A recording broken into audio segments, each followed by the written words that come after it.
नमस्कार महिलांनो, हे gas safety device तुमचा जीव तर वाचवणारच, शिवाय गॅसची बचत करून तुम्हाला आर्थिक फायदा देखील करून देणार आहे.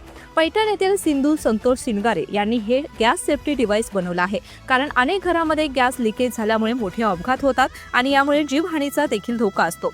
एलपीजी सिलेंडरमध्ये 2% वायू आणि 25% हवा असते. जर पाईप लिकेज किंवा बर्नर खराब झाला तर गॅस प्रचंड वेगाने बाहेर पडतो आणि काही क्षणातच मोठा अपघात होऊ शकतो. पण हे गॅस सेफ्टी डिव्हाइस प्रेशर टेक्नॉलॉजीवर काम करतं आणि गॅस गळती होताच ऑटोमॅटिकली गॅसचा सप्लाय बंद करतं. त्यामुळे अपघाताचा धोका टळतो आणि तुमचं कुटुंबही सुरक्षित राहतं. या व्यतिरिक्त हे डिव्हाइस तुम्हाला सिलेंडर मधील भरलेला गॅस किती व शिल्लक गॅस किती आहे हे दाखवतं, ज्यामुळे 20% ते 25% पर्यंत गॅसची बचत होते. यासोबतच या गॅस सेफ्टी डिव्हाइसची 5 वर्षांची रिप्लेसमेंट वॉरंटी आणि 1 कोटी ते 25 कोटी पर्यंत विमा संरक्षण मिळतं. आणि हे डिव्हाइस ISO सर्टिफाईड आहे. त्यामुळे हे गॅस सेफ्टी डिव्हाइस आपल्या प्रत्येक घरात असायलाच हवं. आजच शिंगारे इंडस्ट्रीला संपर्क साधा आणि आपल्या सर्व कुटुंबाला सुरक्षित बनवा.